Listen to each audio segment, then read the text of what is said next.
नीतीश कुमार ने बिहार में सरकार बनाने का दावा किया पेश। कल दोपहर बाद आयोजित होगा शपथ ग्रहण समारोह। नीतीश को एनडीए विधायक दल के नेता के रूप में भी चुना गया। केंद्रीय गृह मंत्री अमित शाह दिल्ली में कोविड की स्थिति को लेकर शाम 5 बजे करेंगे बैठक। केंद्रीय स्वास्थ्य मंत्री डॉक्टर हर्षवर्धन, दिल्ली के मुख्यमंत्री अरविंद केजरीवाल, केंद्र और दिल्ली सरकार के वरिष्ठ अधिकारी बैठक में लेंगे हिस्सा।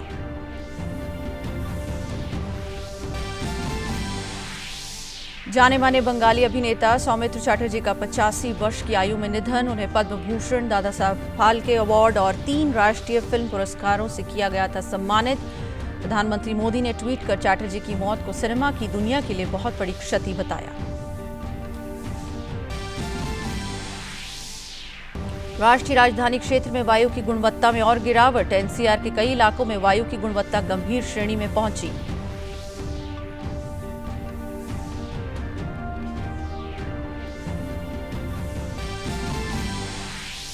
और लगातार 5वें दिन भारत में कोविड के सक्रिय मामलों की संख्या 5 लाख से नीचे रही।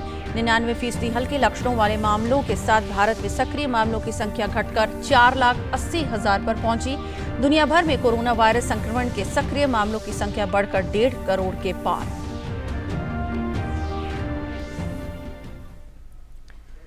नमस्कार, इस बुलेटिन में आपका स्वागत है। मैं हूं ज्योतिका। खबरें विस्तार से। बिहार चुनाव में जीत के बाद एनडीए नेताओं की आज अहम बैठक हुई। इसमें नीतीश कुमार को विधायक दल का नेता चुन लिया गया। बैठक में रक्षा मंत्री राजनाथ सिंह, महाराष्ट्र के पूर्व मुख्यमंत्री और बिहार विधानसभा चुनाव के भाजपा के प्रभारी रहे देवेंद्र फडणवीस मौजूद थे। भाजपा के वरिष्ठ नेता और रक्षा मंत्री राजनाथ सिंह ने उनके नाम की घोषणा की। बैठक के बाद जदयू प्रमुख नीतीश कुमार ने राजभवन पहुंचकर राज्यपाल फागू चौहान से मुलाकात की और सरकार बनाने का दावा पेश किया। नीतीश कुमार कल मुख्यमंत्री पद की शपथ लेंगे। उनके साथ कई मंत्रियों के शपथ लेने की संभावना है।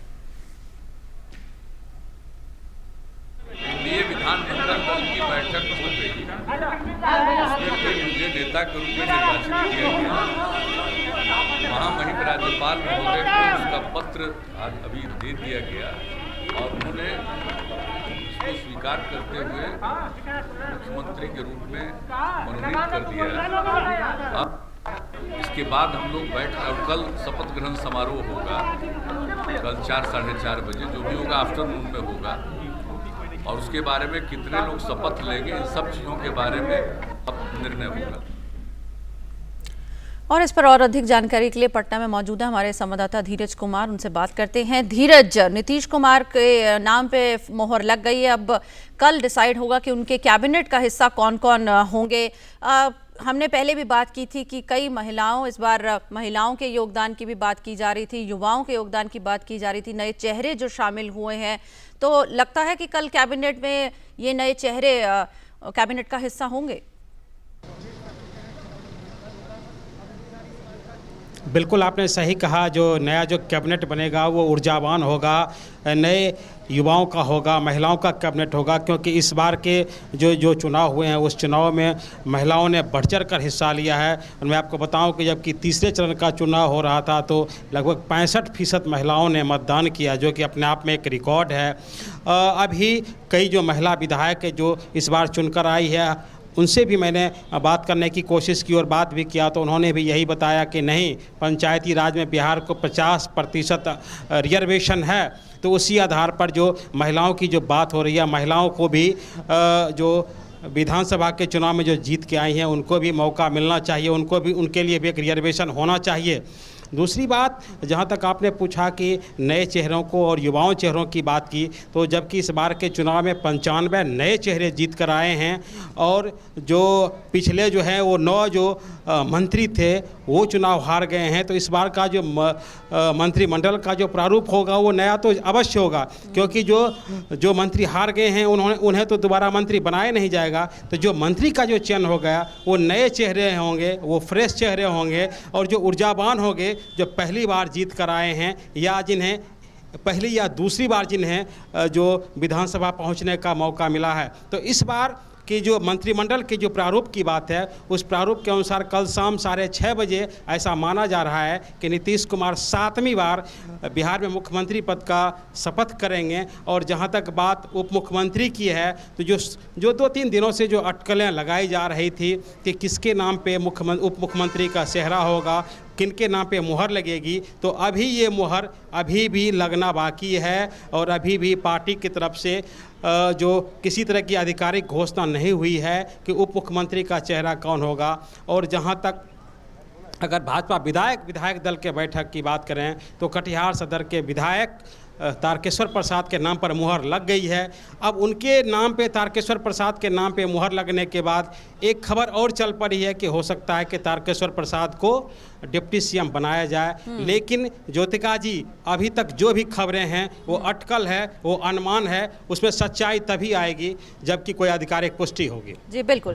धीरज, आपने बिहार चुनाव को बहुत नज़दीकी से समझा है, जाना है, पूरा कवर किया है, आप लोगों की फील को अच्छे से समझ पाए हैं।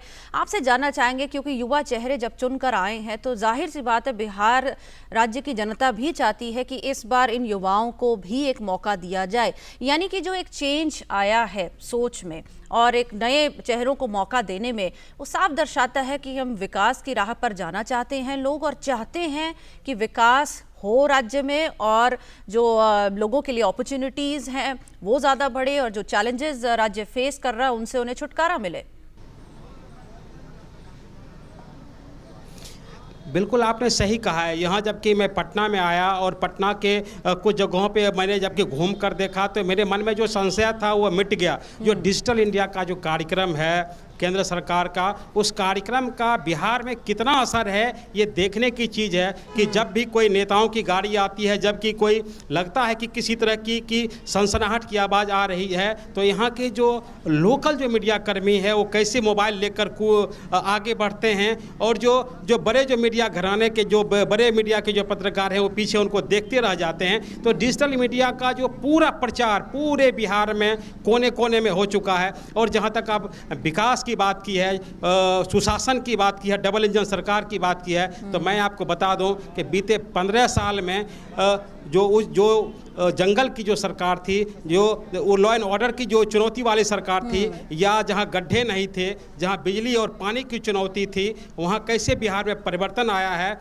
कैसे यहां का विकास हुआ है, कहां समाज के अंतिम तबके पे जो खड़े लोग थे वहां तक जल नल की योजना से वहां तक जो पानी पहुंचाने का काम हो रहा है, कैसे उनको प्रधानमंत्री आवास योजना से उनके घर बनाए जा रहे हैं, कैसे उनको जो केंद्र सरकार की योजना से वो सुख सुविधाएं दी जा रही है जिनका वो लाभ उठा सके। तो कुल मिलाकर 15 साल की जो सरकार है, उस सरकार का मूल यही है कि जो समाज के अंतिम तबके के लोग हैं, जिन तक आज तक सुविधाएं नहीं पहुंची है, या जो सरकार की योजना है उस योजनाओं से वंचित रह गए हैं, उनको मुख्य धारा का हिस्सा बनाया जाए, उनके बच्चे स्कूल जाएं।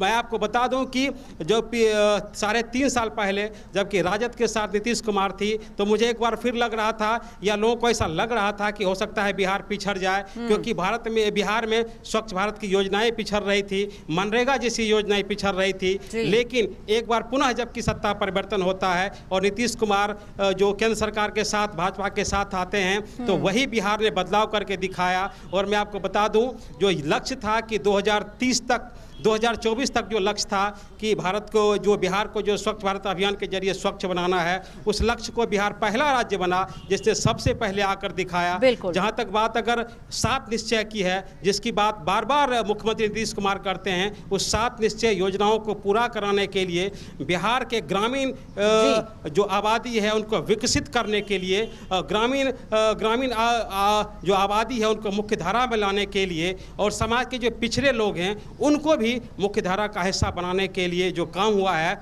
उसी का परिणाम है कि चौथी बार जो है एनडीए की सरकार है वो बहुमत की ओर है। जी धीरज, बहुत शुक्रिया आपका इस पूरी जानकारी के लिए, धन्यवाद।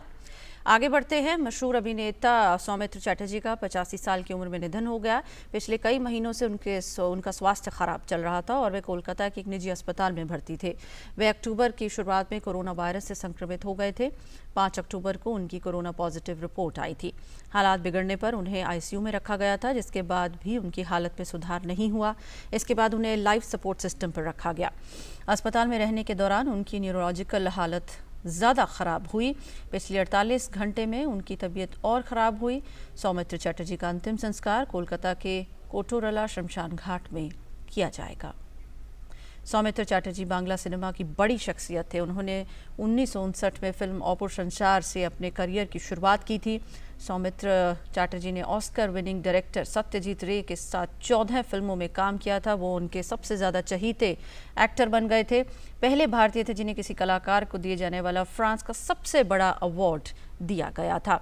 वे दादा साहब फाल्के पुरस्कार से भी सम्मानित थे। उन्हें 3 बार नेशनल अवार्ड मिला था।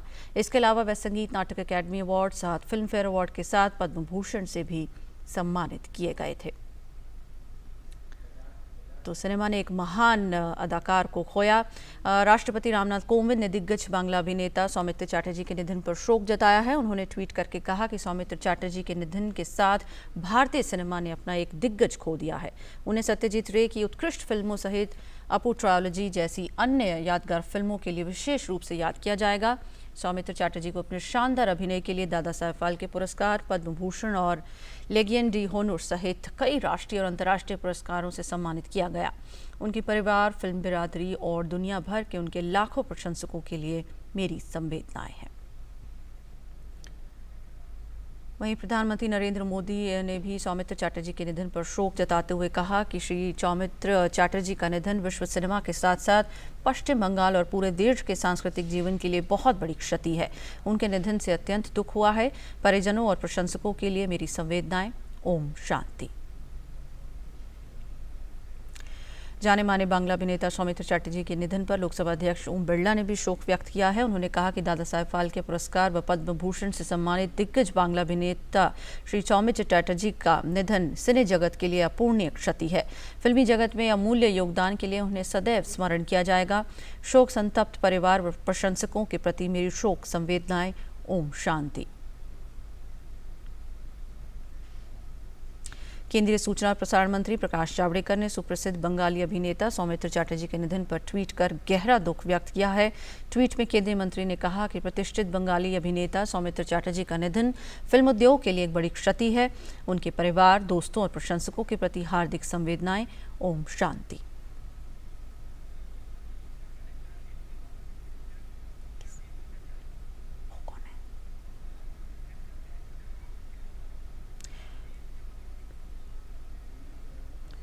और आइए बात करते हैं, चिरंजीव हमारे साथ बने हुए हैं। शुक्रिया हमारे साथ बातचीत करने के लिए। जानना चाहेंगे आपकी पहली प्रतिक्रिया एक बड़ी क्षति सिने इंडस्ट्री को। आज तो बहुत बड़ी क्षति हो गया, क्योंकि इतने बड़े स्टार थे, इतने बड़े एक्टर थे और लेजेंडरी एक्टर एक्चुअली। तो उनको देहांत हो गया तो ये बहुत बड़ा क्षति हो गया। जैसे ये बंगाल फिल्म इंडस्ट्री में तो वो तो सर थे हम लोग जी, जैसे head, we call it head, so we have lost our head in fact, that's the biggest problem. And I acted with him for more than maybe 50 films in different roles. I interacted. He was a very good friend of our family also. Actually, we are little connected to him. Sir, how was he as a person apart from actor? Because you have worked very closely with him. Yeah, he was a brilliant person, a wonderful man, always smiling, and at the same time, he was not only an actor. He was a poet also. Yes. He was a writer also, and he was editor to some famous magazine. It's called Ekon. जी, बिल्कुल. He was editor to that, and with Nirmala Acharya was with him at that time. चिरंजीव जी, अगर बात करें उनके काम करने की अदा में, तो अपने लास्ट आवर्स तक वो काम करते रहे। अभी लेटेस्ट वो एक डॉक्यूमेंट्री के लिए भी शूट कर रहे थे। कोरोना काल के दौरान भी जब लॉकडाउन की स्थिति थोड़ी सी ढील दी गई, तब भी उन्होंने एक डॉक्यूमेंट्री के लिए शूट किया। तो काम करना लगातार उनके स्वभाव में था। Without work, he cannot stay. He was very fond of working. And he worked also. He was a fighter, regular fighter. He played a particular role in a film called Coney. There's a very famous dialect, Coney, fight, fight, fight. Right. Coney was a swimmer, and he was actually her coach. And his dialogue was like that: Coney, fight, fight, fight. And he fought till his death, in fact, here also. Right. So we have lost a very, very important person. I acted with him in one film. That was a documentary too. Okay. That was a documentary on Sukumar Roy. You know Sukumar Roy, the famous poet, the yes. father of Satyajit Ray. And that was in that documentary there was a portion that is called Lakhane Shaktishal. I played the role of Lakshman, and he played the role of Ram. Right. That was a film by Satyajit Ray. So that was a very interesting moment, achievement also in my life, that I acted with him in a film directed by Satyajit Ray. Right. Thank you, sir. Thank you so much for sharing your thoughts with us. तो चिरंजीव चक्रवर्ती, प्रसिद्ध बंगाली अभिनेता, अपना दुख प्रकट करते हुए अपनी प्रतिक्रिया हमारे साथ बांटते हुए सौमित्र चटर्जी के निधन पर। और इस पर और अधिक बात करने के लिए हमारे साथ कोलकाता से हमारे सहयोगी राजीव भट्टाचार्य भी मौजूद है। उनसे बात करते हैं। राजीव, क्या अपडेट है आपके पास, क्या ताज़ा जानकारी? जैसे कि खबरें आ रही है उनका अंतिम संस्कार कल शायद होने की खबरें आ रही है, आप अगर पुष्टि कर पाएँ। देखिए ज्योतिका, आज दोपहर को सौमित्र चटर्जी की पार्थिव शरीर जो है आखिरी बार उनके घर ले गया जी, और घर से लगभग 10-15 मिनट रुकने के बाद उनकी शरीर को ले गया टेक्नीशियन स्टूडियो, जो कि एक ऐसा स्टूडियो है जहां सौमित्र चटर्जी ने अपनी जिंदगी की कई फिल्में की शूटिंग की है। और अभी कोलकाता के रविंद्र सदन में हम लोग मौजूद है। रविंद्र सदन में उनका जो पार्थिव शरीर है यहाँ शायित है, और शहर के कोने कोने से लोग यहाँ उपस्थित हो रहे हैं उनको आखिरी श्रद्धा और आखिरी श्रद्धांजलि देने जी। और इसके बाद उनका बॉडी प्यारातला महाश्मशान जो है यहाँ वहाँ ले जाएगा, और आज रात को ही उनके जो लास्ट राइट खत्म होंगे। और हम लोगों को ये पता चल रहा है कि सरकार की ओर से उन्हें एक गन सैल्यूट भी दिया जाएगा। जी जरूर। ओके राजीव, ये भी जानना चाहेंगे किस तरह से आप आसपास अपने माहौल को महसूस कर पा रहे हैं, क्योंकि बहुत कम उम्र में जब उन्होंने एक्टिंग में कदम रखा तो सिर्फ सत्यजीत रे के ही फेवरेट एक्टर नहीं, उन्होंने एक बहुत लंबी फैन लिस्ट बनाई है, और बहुत सारे ऐसे एक्टर हुए हैं जो उन्हें देखकर खुद एक्टर बने हैं। किस तरह का आप माहौल अपने आसपास महसूस कर रहे हैं, कैसे उनको लोग, उनके फैंस मिस कर रहे हैं? जी हाँ, अगर आप उनकी पहली फिल्म की बात करें ओपुर संसार सिर्फ सौमित्र चटर्जी की डेब्यू फिल्म नहीं थी, उसमें शर्मिला टैगोर भी डेब्यू कर जी बिल्कुल, और दोनों एक साथ इतने बड़े स्टार्स बन गए। और उसके बाद दोनों फिल्मों में काम करते रहे। खास करके अगर सौमित्र चटर्जी की बात करें, वो एक साथ तो लगातार पैरेलल फिल्मों में काम करते रहे। सौमित्र चटर्जी जैसे कि आपने कहा सत्यजीत राय के फेवरेट एक्टर थे, साथ ही साथ जितने भी डायरेक्टर जो कि फेस्टिवल में फिल्म भेजते थे उसमें लगातार एक के बाद एक सौमित्र चटर्जी देखने को मिलते थे। लेकिन साथ ही साथ कमर्शियल बांग्ला फिल्मों में भी उन्होंने खूब अपनी स्थान जमाए। और जैसे कि हम लोग पहले भी बात कर रहे थे कि एक उनका भी काफी ज्यादा संख्या में फैन फॉलोइंग हो गया था कि वो आज भी उनका फैन फॉलोइंग है। बिल्कुल, हालांकि अब उम्र की वजह से वो साइड रोल कर रहे थे, लीडिंग मैन का रोल तो नहीं कर रहे थे, लेकिन कुछ फिल्में लगभग 5 साल पहले भी बनी है जहां वो मेन कैरेक्टर थे। हालांकि ट्रेडिशनली हीरो अगर जिसे हम समझते हैं, हीरो अगर नहीं भी थे तो मेन कैरेक्टर वही थे। तो एक बहुत बड़ा नुकसान है बांग्ला फिल्म के लिए। और मैं समझता हूँ कि वो सिर्फ एक्टर नहीं है, पूरा एक उनका एक जो दुनिया है वो एक संस्कृति से भरा हुआ दुनिया है। अगर वो फिल्मों में काम नहीं कर रहे थे तो वो नाटक में काम करते थे, नाटक लिखते थे और कविता लिखते थे। कविता के उनकी कई किताबें हैं, वो आर्टिकल्स लिखते थे मैगजीन के लिए, एक मैगजीन को एडिटर भी थे जॉइंटली। और फिर कुछ साल पहले, लगभग 5-6 साल पहले, उन्होंने अपनी पेंटिंग की एग्जीबिशन भी की। बिल्कुल, मतलब ऑल राउंड एक कल्चरल पर्सनालिटी। अगर आप इस तरह से देखें तो इस तरह के इंसान, इस तरह के एक्टर बांग्ला में शायद और नहीं रहा, कोई नहीं होगा। बिल्कुल बिल्कुल सही आपने कहा। राजीव भट्टाचार्य कई प्रतिभाओं के धनी थे, मशहूर अभिनेता सौमित्र चैटर्जी, जिन्होंने दुनिया को अलविदा कहा। बहुत शुक्रिया आपका इस पूरी जानकारी के लिए, इन अपडेट्स के लिए। आगे बढ़ते हैं। दिल्ली में कोरोना के बढ़ते मामलों को देखते हुए केंद्रीय गृह मंत्रालय ने आज शाम 5 बजे कोऑर्डिनेशन कमेटी की बैठक बुलाई है। ये बैठक नॉर्थ ब्लॉक में होगी। इस बैठक में दिल्ली के मुख्यमंत्री अरविंद केजरीवाल, केंद्र के स्वास्थ्य मंत्री डॉक्टर हर्षवर्धन, केंद्रीय स्वास्थ्य सचिव, दिल्ली के उपराज्यपाल समेत अनेक वरिष्ठ अधिकारी शामिल होंगे। माना जा रहा है कि इस बैठक में कोई बड़ा फैसला लिया जा सकता है। राष्ट्रीय राजधानी दिल्ली में कोरोना लगातार अपने पैर पसारता जा रहा है। पिछले 24 घंटे में कोरोना के 7,340 नए केस सामने आए हैं और 96 और लोगों की मौत हुई है। नए मामलों के सामने आने के बाद राजधानी में संक्रमित मामलों की संख्या बढ़कर 4,82,170 हो गई है। इसमें से इलाज के बाद 4,30,195 मरीज रिकवर हो चुके हैं।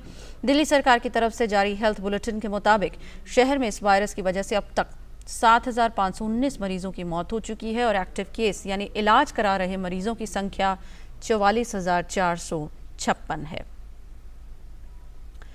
राष्ट्रपति रामनाथ कोविंद ने झारखंड के 20वें स्थापना दिवस पर राज्यवासियों को शुभकामनाएं दी हैं। राष्ट्रपति कोविंद ने ट्वीट कर अपने शुभकामना संदेश में लिखा, जोहार झारखंड। झारखंड के स्थापना दिवस के अवसर पर सभी प्रदेशवासियों को शुभकामनाएं।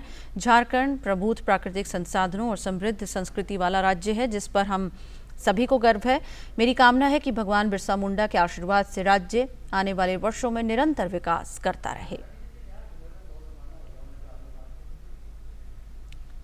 अलग राज्य के रूप में आज ही के दिन सन 2000 में झारखंड अस्तित्व में आया था। इस मौके पर प्रधानमंत्री नरेंद्र मोदी ने भी राज्यवासियों को शुभकामनाएं दी हैं। प्रधानमंत्री ने ट्वीट में लिखा, झारखंड के स्थापना दिवस पर राज्य के सभी निवासियों को मेरी हार्दिक शुभकामनाएं। इस अवसर पर मैं यहाँ के सभी लोगों के सुख, समृद्धि और उत्तम स्वास्थ्य की कामना करता हूँ।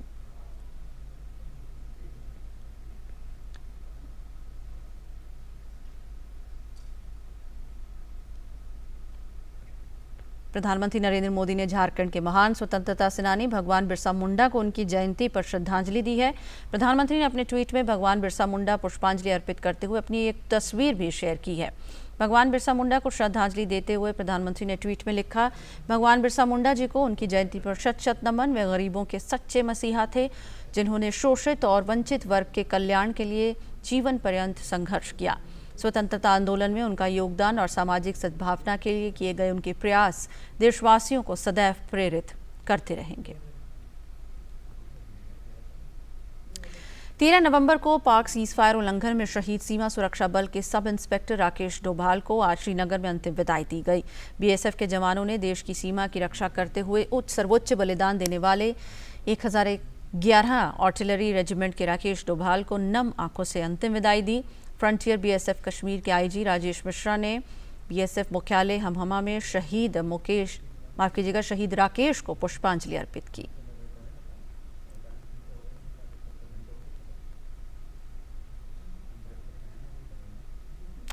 जम्मू कश्मीर में नियंत्रण रेखा पर शुक्रवार को पाकिस्तानी सुरक्षा बलों की तरफ से संघर्ष विराम का उल्लंघन पर सख्त रुख अपनाते हुए भारत पाकिस्तान के राजनयिकों को तलब कर कड़ा विरोध दर्ज कराया।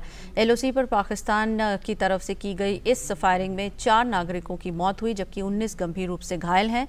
विदेश मंत्रालय ने कहा, पाकिस्तानी सुरक्षा बलों की तरफ से जानबूझकर निर्दोष नागरिकों को निशाना बनाने का भारत कड़ाई से आलोचना करता है। ये घृणित है कि पाकिस्तान ने जम्मू कश्मीर में समन्वित तरीके से गोलीबारी कर शांति व्यवस्था को खराब करने के लिए त्योहार का मौका चुना। विदेश मंत्रालय की तरफ से आगे कहा गया, पाकिस्तान की तरफ से सीमा पार से घुसपैठ का लगातार समर्थन करने का भारत ने मजबूती से विरोध किया है। पाकिस्तान को द्विपक्षीय प्रतिबद्धता याद दिलाई गई कि वे भारत के खिलाफ आतंकी ताकतों के लिए अपनी जमीन का इस्तेमाल न होने दें।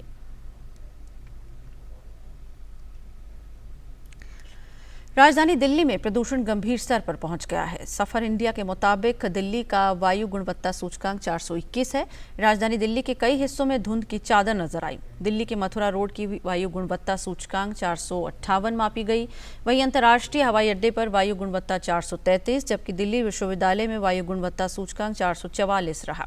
वहीं राजधानी दिल्ली से सटे गुरुग्राम और नोएडा में हवा का स्तर बेहद खराब स्तर पर पहुंच गया है। वहीं गुलमर्ग और सोनमर्ग सहित जम्मू कश्मीर के ऊपरी हिस्सों में बर्फबारी हुई, जिसके कारण श्रीनगर लेह मार्ग को बंद करना पड़ा। साथ ही शोपियां को पुंछ जिले से जोड़ने वाले मुगल सड़क को भी बंद कर दिया गया। हालांकि हाईवे पर श्रीनगर से जम्मू की ओर लाइट मोटर वाहनों को अनुमति दी गई। श्रीनगर सहित कश्मीर घाटी के मैदानी इलाकों के अधिकांश क्षेत्रों में बारिश हुई और तापमान सामान्य से 6 डिग्री नीचे दर्ज किया गया। पहलगाम, कुपवाड़ा, गुलमर्ग, जम्मू, बनिहाल और कटरा में भी तापमान में गिरावट दर्ज की गई। मौसम विभाग ने अगले 2 दिनों तक हल्की से मध्यम बारिश का अनुमान लगाया है। कोरोना के खिलाफ सरकार व्यवस्थित रणनीति के तहत काम कर रही है, जिसके नतीजे सामने आ रहे हैं। स्वास्थ्य और परिवार कल्याण मंत्रालय के मुताबिक देश में कोरोना वायरस महामारी से बीते 24 घंटों में 42,000 से अधिक लोग स्वस्थ हुए, जिसके बाद देश में रिकवरी रेट बढ़कर 93.05% हो गया है। देश में कोविड से मृत्यु दर घटकर 1.47% रह गई है।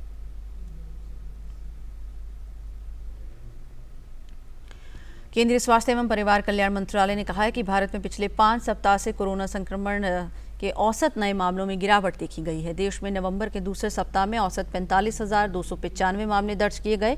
वहीं अक्टूबर के पहले सप्ताह में औसत 73,154 मामले दर्ज किए गए थे। भारत में कोरोना के खिलाफ जारी जंग में टेस्टिंग में कई कीर्तिमान स्थापित किए जा रहे हैं। भारतीय चिकित्सा अनुसंधान परिषद के मुताबिक शनिवार तक देश में कोरोना वायरस के लिए कुल 12,48,36,819 सैंपल टेस्ट किए गए। शनिवार को कुल 8,05,589 सैंपल टेस्ट किए गए। और इसी के साथ इस बुलेटिन में बस इतना ही। इजाजत दीजिए। नमस्कार।